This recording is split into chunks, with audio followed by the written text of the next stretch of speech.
بسم الله الرحمن الرحيم الحمد لله نحمده ونستعينه ونستغفره ونعوذ بالله من شرور أنفسنا ومن سيئات أعمالنا من يهده الله فلا مضل له ومن يضلل فلا هادي له وأشهد أن لا إله إلا الله وحده لا شريك له وأشهد أن محمدا عبده ورسوله أما بعد فإن أحسن الكلام كلام الله وخير الهدى هدى محمد صلى الله عليه وسلم وإن شر الأمور محدثاتها وكل محدثة بدعة وكل بدعة ضلالة وكل ضلالة في النار. So today is lesson number 14 in the section on Al-Qadr wa Shar', and overall it is lesson number 49 in our series on Taqreeb Tadmuriyyah. And in the previous lesson we started looking at Tawheed al-Uluhiyyah, which is the Tawheed which the prophets and messengers that they call to. And the meaning of this Tawheed, or this aspect or element of Tawheed, is that Allah is deserving to be worshipped alone. Uluhiyyah is His attribute, or He alone possesses the right to be worshipped. And the worship of anything besides Him is false, it is vain, it is invalid, it is injustice. And so when the prophets and messengers came and they called to this Tawheed, this was the actual point of dispute.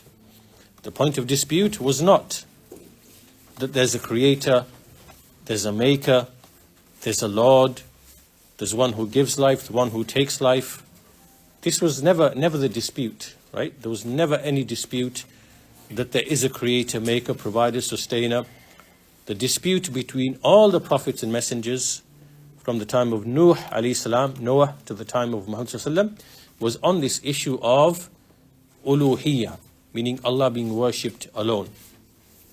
And we said that this is the foundation of Islam, whether the general Islam of every prophet and messenger, because they were all Muslim, or the specific Islam, which is the Islam with the sending of the Prophet Muhammad sallallahu alaihi wasallam, which abrogated all previous messages and religions and revelations.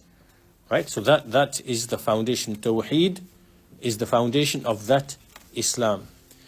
And that Islam, in a general sense, is what the legislations of the messengers came with. The Shara'i, the legislations of all of the messengers. So this is all in the context of showing that there is no conflict between Al-Qadr and Al-Shara', the legislation.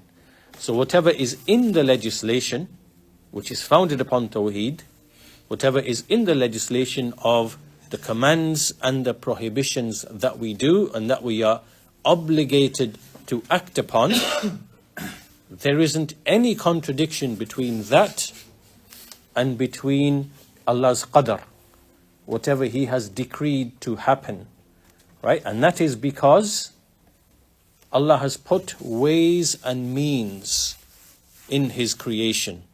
These ways and means are worldly or they are religious. So for example, we, in the matter of food and drink, our thirst is quenched, our hunger is removed by food and drink. So if Allah has decreed that such and such a person will have his thirst removed and his hunger removed, then that will only happen by way of food and drink. So what Allah has decreed will happen, but it will happen by way of ways and means that He's put within creation. So Allah decreed the thing to happen, and He also created the ways and means for that to happen. That's in a worldly sense. And in a religious sense, Allah has decreed that person will be in paradise, that person will be in the Jahannam.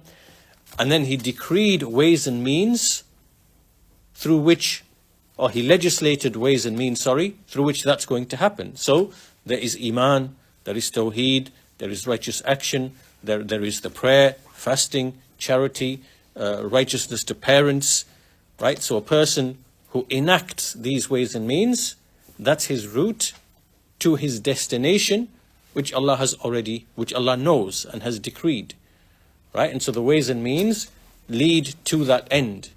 And there isn't any contradiction between what's decreed and between what's legislated. They go hand in hand, they go together, right? So there's no contradiction between the qadr and between the shara, the legislation.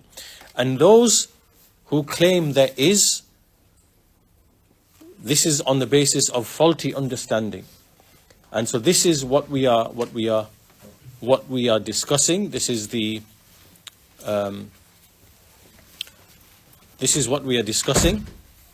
So in the previous lesson, we started looking at Tawheed al-Uluhiyyah. We said this means to single out Allah in worship. And we established evidences from the Quran that this is commanded. وَاعْبُدُوا اللَّهَ وَلَا تُشْرِكُوا بِهِ شَيْئًا. Worship Allah alone, do not associate any partners with Him.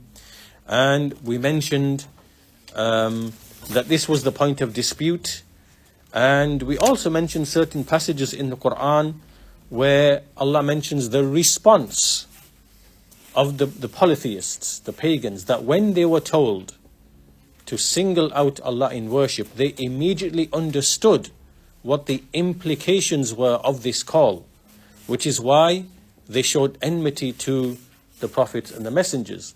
And in the last lesson, we commented on one of these passages, or some of these passages in the Quran, where Allah mentions that وَعَجِبُوا أَنْ جَاءَهُمْ مُنذِرٌ مِّنْهُمْ, that these people were amazed that a warner should come from among them and tell them to worship Allah alone. And so they responded by saying, he is a sahir, kadhab, a magician, a liar. And has he made all of the gods into a single God? Meaning, is he asking us to abandon the worship of all of the gods and worship just one God? This is like a strange thing. And the chiefs, the elite, meaning the people with weight and power and status, they said to the other people, forget this man, don't listen to this liar, continue in the worship of your gods, because this seems to be like a plot. It's as if this prophet, meaning in this case Muhammad sallallahu alaihi wasallam, he's just trying to gain power over you. He's just conspiring to dominate you, and right. This is what the chiefs and the heads of disbelief said to the people.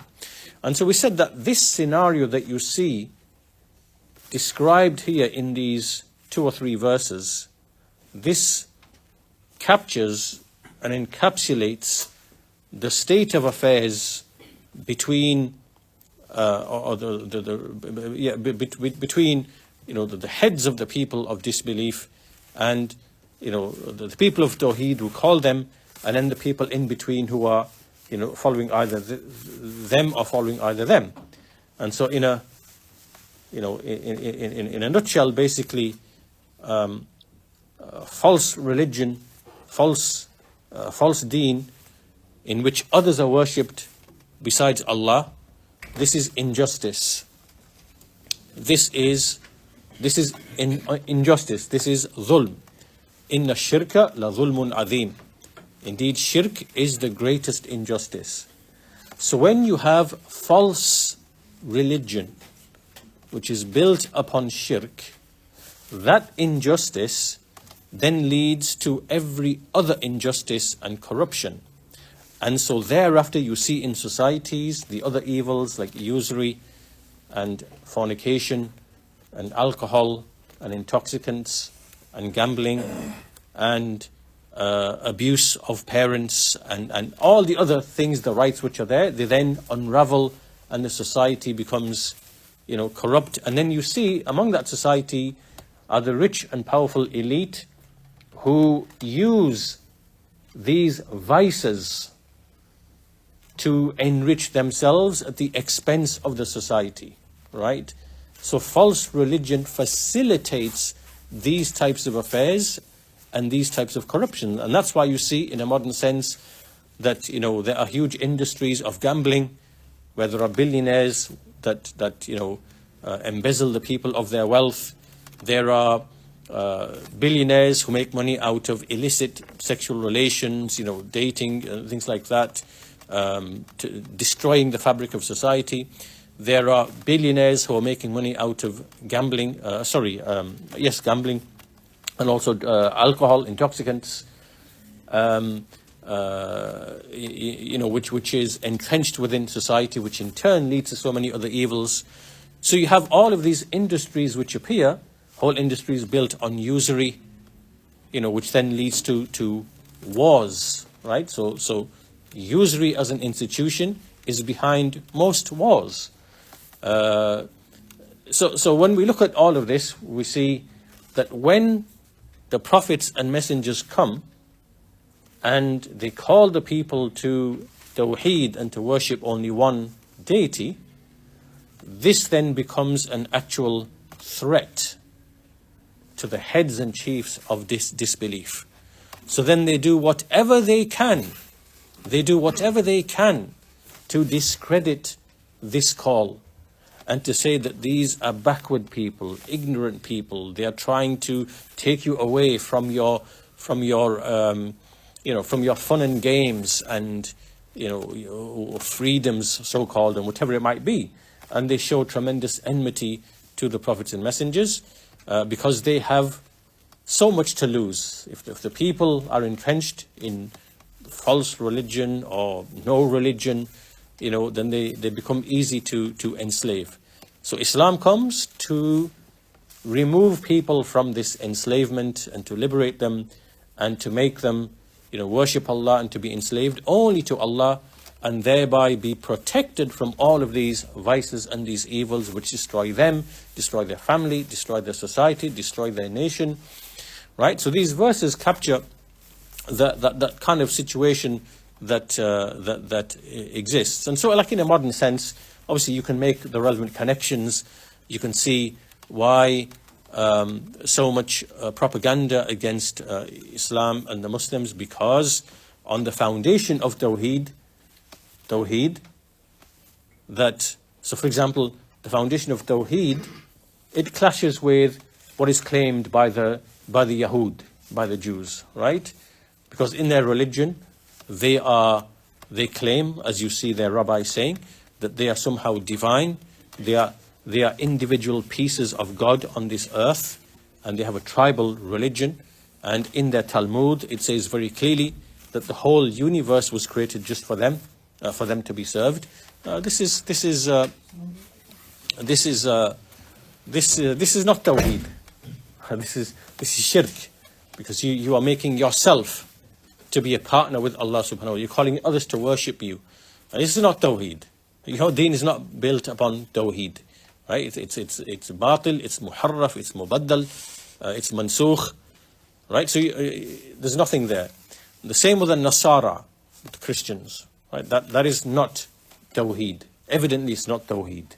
Right? Because you've turned Isa alayhi salam into another deity alongside Allah.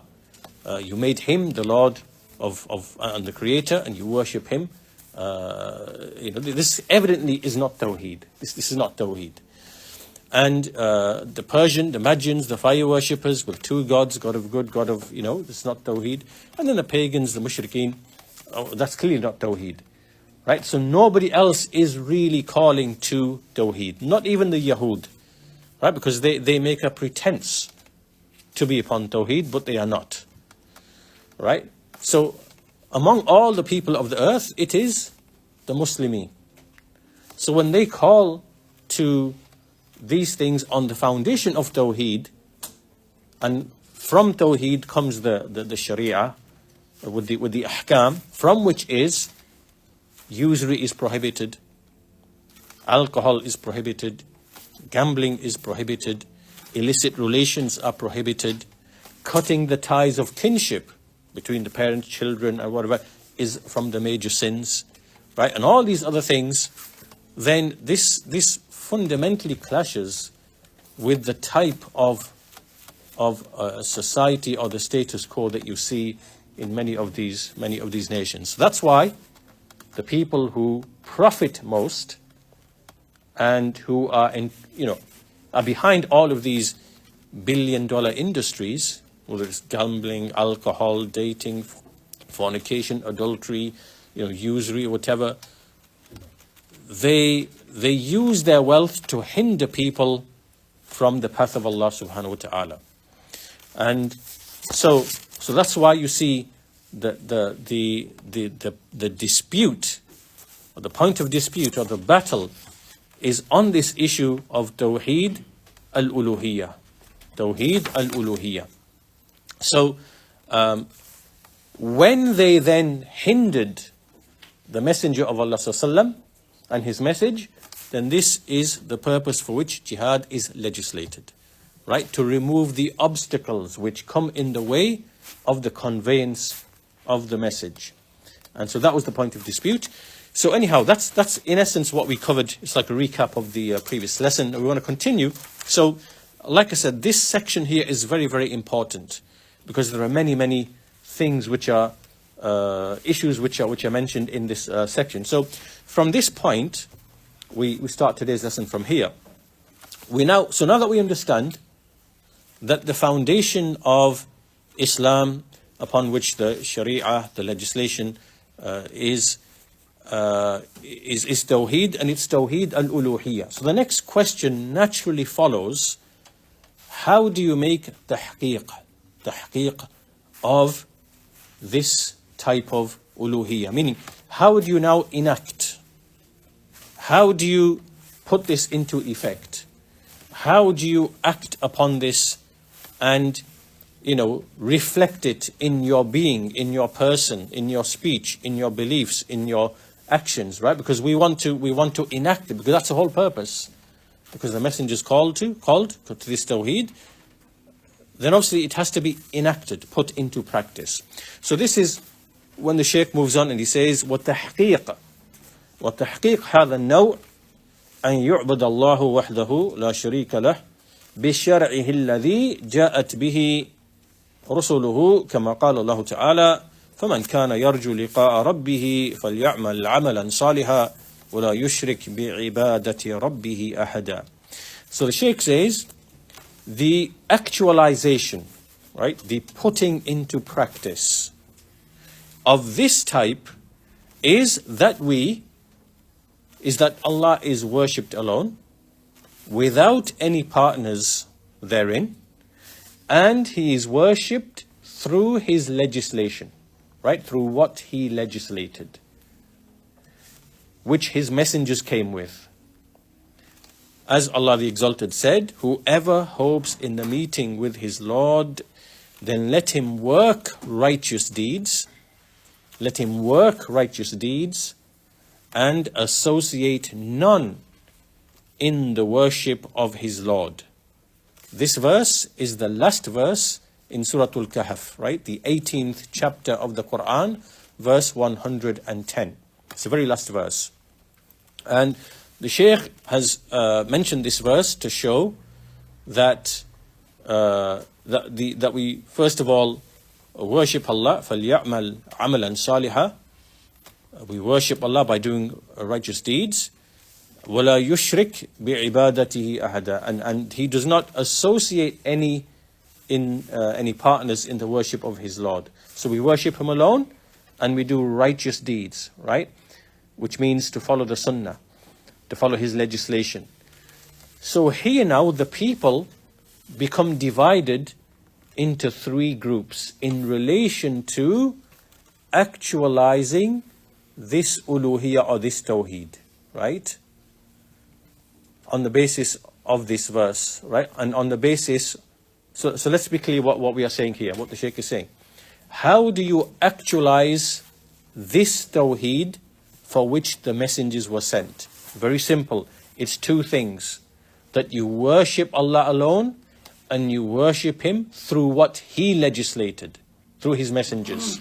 And in fact, these are the two mighty principles of the religion, as Shaykh al-Islam Ibn Taymiyyah mentioned, that he said the Islam is founded on these two mighty principles, right? أن يعبد الله وحده أو أن لا يعبد إلا الله, that none is worshipped but Allah, and that is not worshipped إلا بما شرع, except by what he legislated, right? So the two things here. So once that's clear, mankind becomes divided into three categories. Therefore, right? So the Shaykh explains this. He says, فَمَنْ لَمْ يَعْبُدِ اللَّهِ تَعَالَى فَهُوَ مُسْتَكْبِرٌ غَيْرُ مُوَحِّدٍ. Right? So the first category now, in response to this tawheed of uluhiyyah, is the one who refuses and who does not worship Allah. Right? So this person now is the arrogant person. This is the mustakbir. غَيْرُ مُوَحِّدٍ. So he clearly is not the one who singles out Allah in worship. This is not the muwahhid. We have been ordered to be muwahhidun, to single out Allah in worship. So the one who refuses and shows arrogance, he is a mustakbir. The one who's too arrogant to bow and to prostrate and to invoke Allah. He thinks is too great and too mighty and too honorable to show gratitude to the one whose favors he enjoys in every moment, breathing the air, drinking the water, eating the food, right? This is arrogance. This is pure arrogance. This is the first category.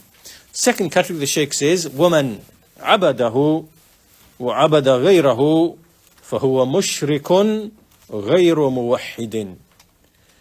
The second one is the one who actually does worship Allah. The one who worships Allah. But he worships others alongside him. He worships others alongside him. So this one now is the mushrik. The mushrik. غَيْرُ مُوَحِّدٍ. He's a mushrik and he is not a monotheist. Right? So this you see the people from the Nasara, from the Yahud, from the mushrikeen of various types, whether it be the mushrikeen of Hind or, South America, in Africa, whatever, they all have other deities that they worship alongside Allah subhanahu wa ta'ala. Right? So they clearly haven't actualized Tawheed. They have not actualized Tawheed. Right? So they are mushrikeen. And so these are, obviously they're outside the fold of Islam. And even those who are among the Muslims, very sadly, who worship the saints, worship the dead people, seek their needs from them, what they are practically doing, this is shirk as well. It is shirk as well. However, they may be ignorant and they may not know that this opposes what the messengers call to. They might have been misled, and so for them it's establishment of the proof to make it known to them that you are opposing. This is not Tawheed. You are opposing the messenger, and you must abandon this. And it's establishment of the hujjah. In any case, that's the second group, and then the third one, وَمَنْ عَبَدَهُ بما لم يشرعه فهو مبتدع ناقص التوحيد حيث جعل لله تعالى شريكا في التشريع. Now this third category is those amongst the Muslims who worship Allah, but they do so with what Allah did not legislate. So they worship Allah through innovations, right? Through foreign things which are foreign to Islam, to the Sunnah, to the Sharia. They have innovated types of worship, innovated types of remembrance, innovated rituals, right? Celebrations, right? So they worship Allah upon other than what He legislated. Now, we can't say these people are not muwahhideen. We can't say that. But what we say is that they are deficient in their tawheed. They're deficient in their tawheed. Why? Because when they worship Allah through innovations which Allah did not legislate, Allah did not legislate these things, then it is as if they have taken partners with Allah in legislation. However, this is like it's a deficiency in their tawheed. It doesn't remove them or expel them from Islam, right? Unless the innovation itself is an innovation which actually is shirk, which includes shirk, right? But those who otherwise worship through innovated forms of worship, then they have a deficiency in their religion, a deficiency in their tawheed. So essentially then we have, mankind is divided into three categories. The mustakbir, the arrogant one who refuses to worship Allah alone. The mushrik, who worships Allah and others alongside him. And the mubtadi', the innovator, who worships Allah through other than what he legislated. So, this is as it relates to the tahqiq of Tawheed, right? People are divided into three categories, and the way that we make tahqiq of Tawheed is to single out Allah alone, and to do so worshipping Him only with what He legislated, which is the Sunnah. So we pray like He prays, we fast like we pray like He prayed, we fast like He fasted, we do our Hajj and Umrah like He did Hajj and Umrah, and we do all the other acts of worship in the right way. And the scholars have in fact written, I believe Sheikh will actually cover this a bit later in this chapter or this section, inshallah. Yes, we'll look at that a bit later on. Looking at, what are the elements of a correct act of worship which is in accordance with the Sunnah, right? It has to agree with the Sunnah in the reason behind the worship, in the number of times that we do the worship, in the form of the worship, in time, and so on and so forth. These we'll look at later on, inshallah ta'ala. But anyhow, now that we understand how you make tahqiq, how you actualize this tawheed, which is the point of dispute, then the next thing that follows from this, now that we've said that it is to worship Allah alone, now we need to discuss what exactly is this worship then. What is this worship then? What is this ibadah? Right? And when we use the word ibadah, what is it referring to? Right? So this now has two meanings. When we speak of ibadah, this worship that we are meant to actualize, this now has two meanings. It's applied in two ways. The first of, and this relates to, the first one is at-ta'abbud. At-ta'abbud. It's called at-ta'abbud, which means that it's the state of being with the person who is worshipping Allah, right? It's the state of being. It's the way in which you do the act of worship, right? But it's not the act of worship we are concerned with. We are concerned with the state of being of you as you do the act of worship. And so the Shaykh says, هو فعل العابد فتكون بمعنى التذلل للمعبود حبا وتعظيما. Right? So basically, it is that when you do the act of worship, then you are doing the act of worship out of humbling yourself to Allah, out of hubb, which is love, and ta'zeem, which is veneration. Right? So think about this, that when you are worshipping Allah, then there has to be some root emotions or feelings which are behind your action. And those two root feelings or emotions or attributes, they are hubb, which is love, and ta'zeem, which is veneration. Right?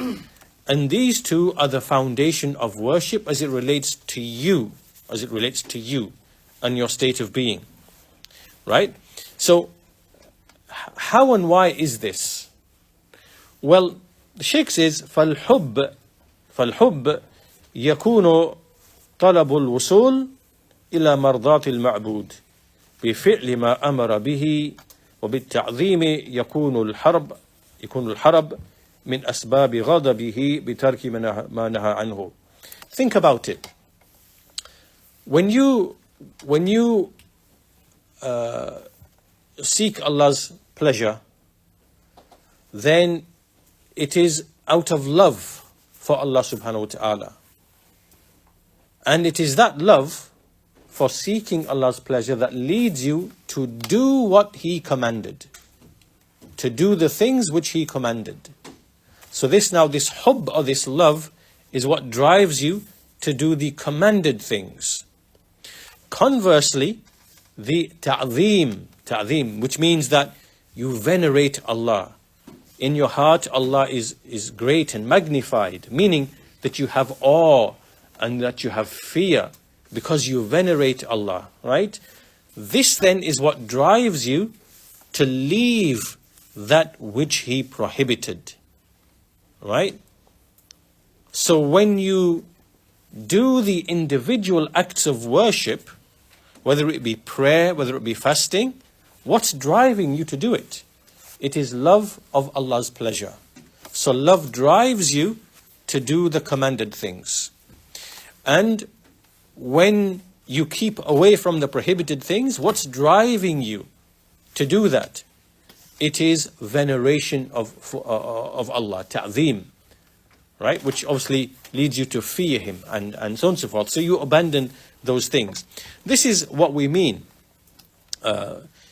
This is what we mean by this first meaning or understanding of ta'abbud. And so the Shaykh gives like an illustration. He gives just some illustrations, and he says that, in fact, I'll summarize what he says in this whole page. Basically, whenever you do any act of worship, then these two attributes or qualities are present.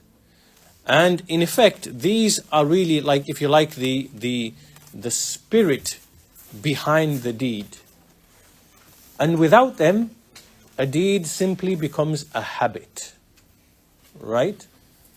So unless acts of worship are done with these two feelings, you will not really benefit from the acts of worship, right? You will not benefit from the acts of worship. It will become like an aada, a habit. And the Shaykh mentions the issue of the prayer, that when you pray, obviously you are praying out of love for Allah subhanahu wa ta'ala and fear of His displeasure. And as these feelings are present, as the moment that you pray, that act of worship will enrich you, and you will come out from the act of worship better than before you entered into it. Why? Because it is done with these feelings, right? Love, love mentions, the Shaykh mentions love, fear and hope and ta'zeem and so on and so forth, right? So this is really like, it is the spirit of worship, it is the state of being that is present with you in each and every individual act of worship, right? So it's not the act of worship that is the meaning of ta'abbud here. It is the state and the feeling with you, right? And underlying ibadah is hubb and ta'zeem. So the Shaykh goes on to mention another hadith of the prayer. He mentions the hadith in which, hadith Qudsi, in which Allah subhanahu wa ta'ala, He says, I have divided the prayer between myself and between the servant. Then he mentions Surah Al-Fatiha, that when the servant says, Alhamdulillahi Rabbil Alameen, Allah responds and says, my Lord, Allah responds, and Afwan, He says, my servant has praised me. My servant has praised me. And then when the servant says, Ar-Rahman Ar-Rahim, He says, my servant has praised me again. When He says, Maliki Yawmiddin, He says, my servant has again glorified me. And then when He says, Iyaka na'budu wa iyaka nasta'een, He says, well, this is between me and my servant. And then when He says, اهدنا الصراط المستقيم صراط الذين أنعمت عليهم غير المغضوب عليهم ولا الضالين. Then he says, this is for my servant, and for my servant is whatever he asked. Well, basically the prayer is divided into two halves. The first half of it is praise of Allah, mentioning His names, praising Him and glorifying Him. Then the middle part is between the servant and his Lord. You alone do we worship, and from you alone do we seek aid.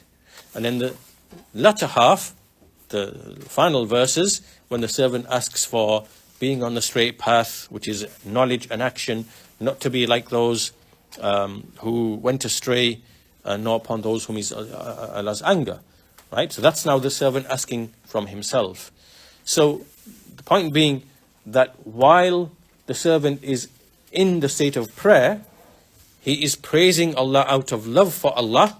He has hubb of Allah. And he's asking for this guidance and protection out of veneration for Allah and out of fear of misguidance. He does not want to be like those who went astray, like the Nasara, or like those upon whom Allah is Allah's anger, like the Yahud. Right? So here we see hubb and ta'zeem. Right, whilst he is in prayer. So it's not just something you do and you repeat and there's no ma'na behind it. Otherwise you're not going to benefit from the prayer. So this is really, when we say ibadah, this is one meaning applied to the word ibadah. This is as it relates to the individual and his state of being as he is doing the ibadah. It is hubb and ta'zeem. All worship has to be founded upon hubb and ta'zeem. To put it another way, in fact Ibn al-Qayyim puts it another way, he says the essence of ibadah is ghayatul dhul, ghayatul hubb ma'a ghayatul dhul. Yeah, so it is the essence of love, or the extremity of love, combined with the essence or extremity of humility. Right, so humility is the same as ta'zeem. When you make ta'zeem of Allah subhanahu wa ta'ala, you are humbling yourself. So it's basically the same thing. Right, so worship is extremity of love for Allah and extremity of humility, lowering yourself, which means to venerate and to glorify Allah, think Allah as being something great. And these two things are as it relates to the servant, right?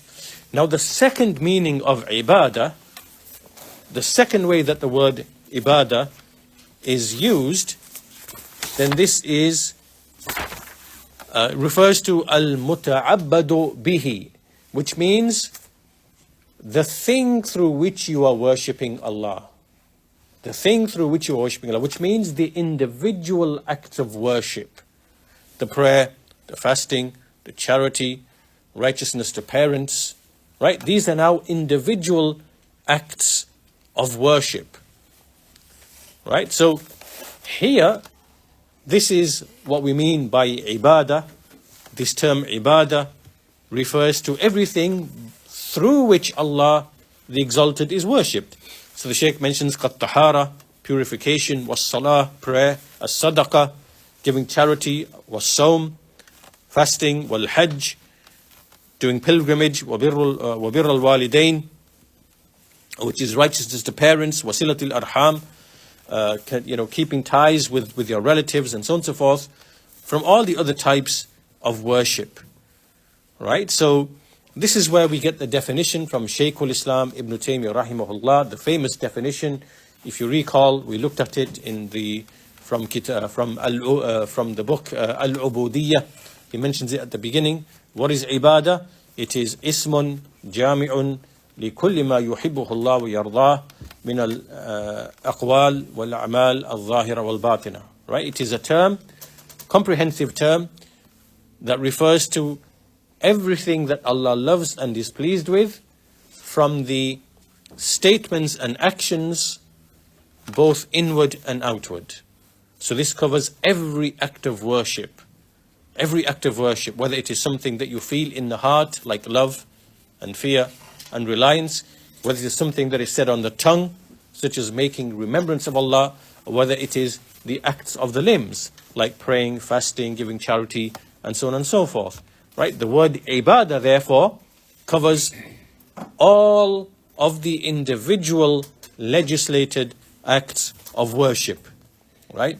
And can you also see, as we mentioned the definitions, can you see how Ibn al-Qayyim, rahimahullah, when he gave the definition of worship as ghayatul hubb ma'a ghayatil dhul, right? He's speaking about the first type of ibadah as it relates to the person, right? And what accompanies the worship, what drives the worship.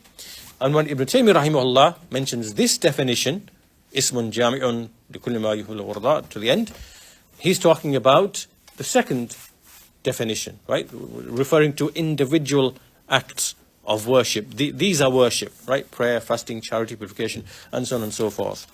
So the Shaykh goes on to, he speaks about some of the acts of worship. He says all of the actions of goodness are worship, like prayer, like fasting, charity, hajj, and these are the pillars of Islam, obviously. And likewise, birrul walidain. What does it mean to be righteous to the parents? It means to be benevolent to them in your speech, in your action. You speak gently to them, nicely to them. You bring about happiness on their faces by the way you interact with them. You spend upon them. You spend upon them from your wealth. You serve them in their needs. And, to the end of what the Shaykh said. Right? So these are some examples of righteous deeds, of actions of worship. Okay, so now then, we have a clear understanding of what is ibadah, right? All these things are sequentially connected, right? So we established at the beginning, what is Tawheed al-Uluhiyyah? To single out Allah in worship, and that this was the point of dispute. Secondly, how do you enact this Tawheed? Well, it is to worship Allah alone and to worship Him through what He legislated, right? In that case, what is this worship then? What is the essence of this worship then? Well, worship has two sides to it, and there are two definitions to it that work together. Worship is a state of being with you, which is hubb and ta'zeem, or hubb and dhul, right? That drives the doing of what Allah commanded and keeping away from what He prohibited. And then also it is a word that describes all the individual acts of worship, the ibadat, right? So we act upon them, and we act upon them with the first type of ibadah, which is hubb and dhul. So they go together like this, right? These things are present together. Once we've understood that, and once we make that clear, once the Shaykh has made that clear, then the next thing after this is, well, in that case, when we perform this ibadah, it also has two conditions. It has two conditions. All right. So the first condition, walil ibadah shartan. Worship then has two conditions. Ahaduhuma al-ikhlas lillahi azza wa jal bi alla yurida biha siwa wajh Allah والوصول إلى دار كرامته وهذا من تحقيق شهادة أن لا إله إلا الله. Okay, so now every act of worship that we embark upon, right? So we embark upon an act of worship. So behind it is hubb and dhul, love and humility, love and veneration of Allah. We embark upon an act of worship. Let's say it could be the prayer, it could be charity, it could be something. Now here, for this action to be valid, there are now two conditions. The first is al-ikhlas, which is sincerity. Sincerity. This is sincerity to Allah, in that you are not seeking anything behind the doing of this action except the face of Allah, except reward from Allah. And, to reach the abode of honor, which is paradise. Right? And so to be sincere and to do action sincerely This is an actualization of the kalima la ilaha illallah. This is an actualization of Tawheed, right? So it's not only, think about this, it's not only that you do not worship other than Allah, right? So you are not directing acts of worship to other than Allah. You direct them only to Allah. And then within that, when you direct the worship to only Allah, you are also sincere, right? So meaning that when you are making dua to Allah, clearly you are calling upon Allah. You're not calling upon a dead person or a grave or a tomb, right? So this is Tawheed, right? However, within that act, you could be calling upon Allah, but your intention is to have people look at you. To say, MashaAllah, look at his dua and whatever. So you're basically showing off. And you want people to recognize you. So here now, this is ikhlas. This now is another level of the actualization of Tawheed. Right? So even though you've made the ibadah for Allah, it's for Allah, it's not shirk in that sense. But within that, there is also the issue of the shirk, of the niyyah, of the intention, of the irada. And this also has to be, this is why we have this additional condition, right? So understand this. Here, ikhlas to Allah is purity of intention. Even when you are directing an act of worship only to Allah. Purity of intention within that. This is why this is a condition for the acceptance of an act of worship. So, this is ikhlas. And this is, as the Shaykh says, وتحقيق الإخلاص أمر صعب وقد يكون سهلا في بعض الأمور فقد يكون الإنسان مخلصا في الصلاة لكن عند الصدقة يكون معه الرياء. The Shaykh says, look, ikhlas, to be sincere, is something that is very difficult. It's hard. It's a challenge.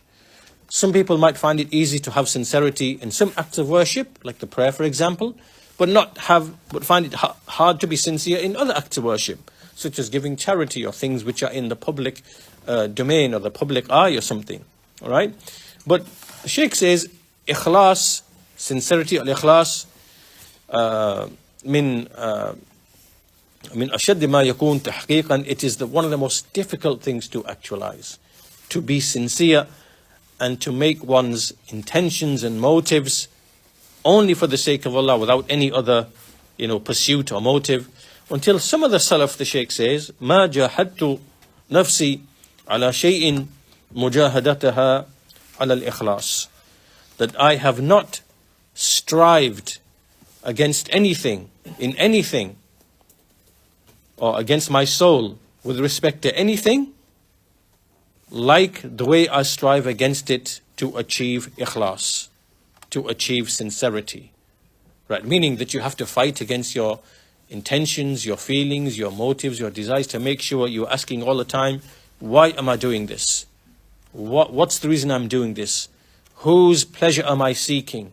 Is there any portion of the world, is there any other secondary motive behind? You're always asking yourself to ensure that there is ikhlas. And that's why the Salaf, as we said, they found this to be the most difficult type of striving to do, to actually be sincere to Allah subhanahu wa ta'ala. Anyhow, this is the first condition. For an act of worship to be acceptable to Allah, it has to be with ikhlas. The second, and this goes back to the discussion that we had about the mubtadi', who worships Allah with other than what Allah legislated, right? Second condition is al-mutaba'ah li Rasulillahi sallallahu alayhi wasallam, which is that you follow and you imitate the Messenger of Allah, bi Allah yu'bada lillah, bi Allah yuta'abbada lillah ta'ala bi ghayri ma shara'ahu. That Allah is not worshipped, the Exalted, with other than what He legislated. وهذا من تحقيق شهادة أن محمدا رسول الله. Right? So meaning, that the second condition of an act of worship is that you do not worship Allah except with what He legislated. So you don't worship Him with other than what He legislated. And when you do so, you are now actualizing the second part of the shahada. right? When you worship Allah through what He legislated through His messenger, you are now enacting the second part of the kalima, Muhammad Rasulullah, right? So when you worship Allah alone, you are actualizing the first half of the Shahada, Ashhadu an la ilaha illallah. And when you worship Allah through what He legislated, through what the Messenger of Allah brought of the Sunnah, you are now actualizing the second part of the kalima, or the second part of the Shahada. وَأَشْهَدُ أَنَّ مُحَمَّدًا رَسُولُ I testify that Muhammad is the Messenger of Allah. And so coming back, so how, now that we know the two conditions for the acceptance of an act of worship, then this means that this ibadah we can have it rejected in one of two ways, right? We can have it rejected by committing shirk in our niyyah, in our intention, right? So this worship is not for the sake of Allah, right? So this will not be accepted, and because the first condition is removed. Or we can worship Allah through other than what He legislated. In this case, the worship will not be accepted either, because the second condition is absent, right? And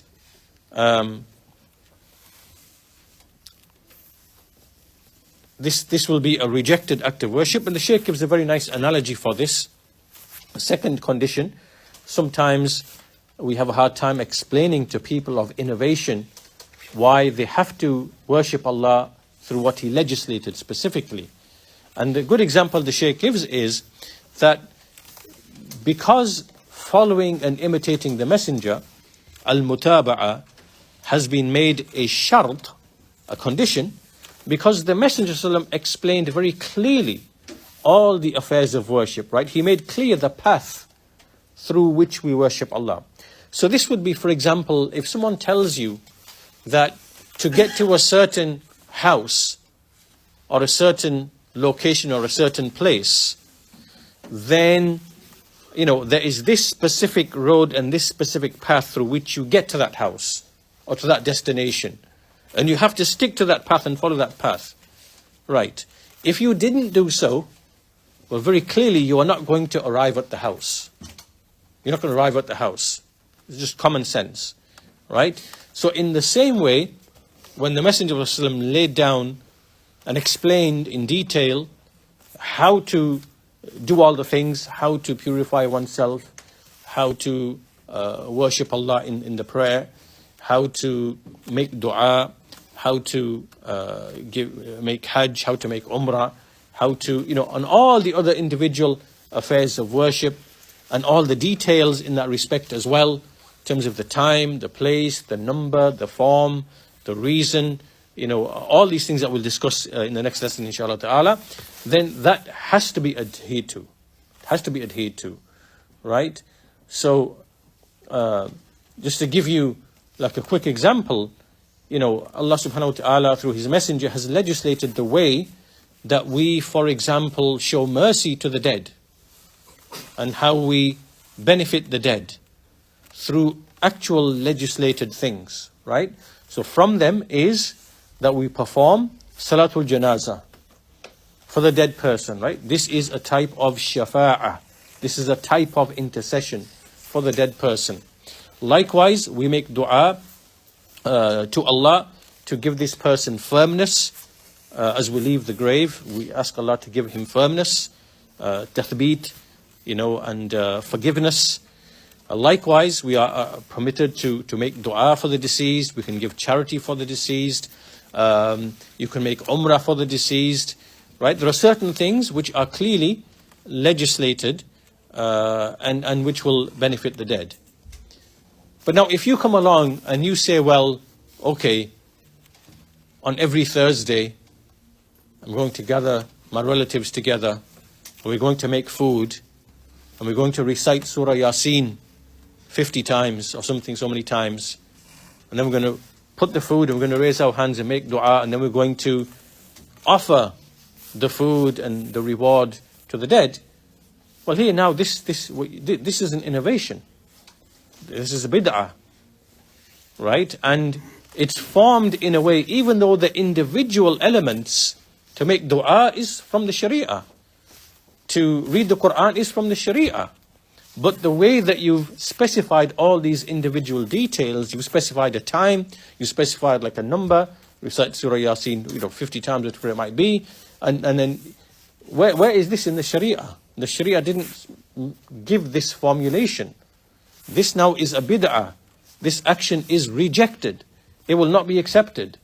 Right? Just like if someone said to you, if you want to get to such and such town or such and such house, go this way, turn left, then go 50 yards, turn right, then do this, whatever. And you decide, we're not going to follow that. We're going to do something else. We're going to go that way. Then we're going to do this and that way. You're not going to end at the destination. Right? So the Sharia has been laid down, exacted, made precise for it to be followed. Right?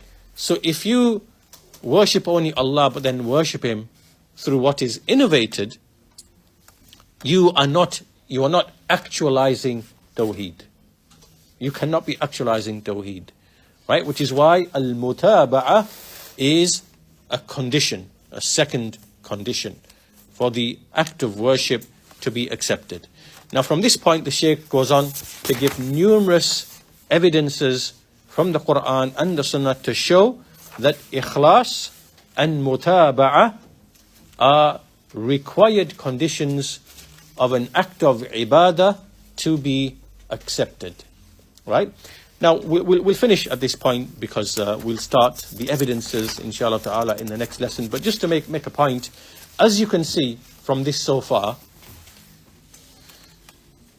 you can see the affair of Tawheed and the actualization of Tawheed.